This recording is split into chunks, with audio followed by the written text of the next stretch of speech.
জয় গুরু, সুপ্রভাত, হরি ওম। ওম অখণ্ড সংহিতা বা অখণ্ড মণ্ডলেশ্বর শ্রী শ্রীমৎ স্বামী স্বরূপানন্দ পরমহংসদেবের অমৃতময় উপদেশবাণী, দ্বিতীয় খণ্ড।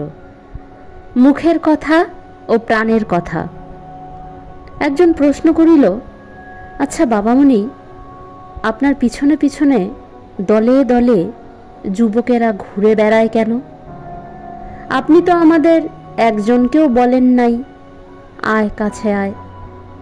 শ্রী শ্রী বাবামণি বলিলেন, আমার আগের কথাতেই এসে পড়লি।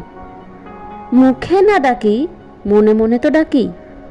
অন্তরের অভিপ্রায় মুখের কথার চাইতে অনেক অধিক শক্তিশালী, অনেক অধিক দ্রুত ধাবনক্ষম।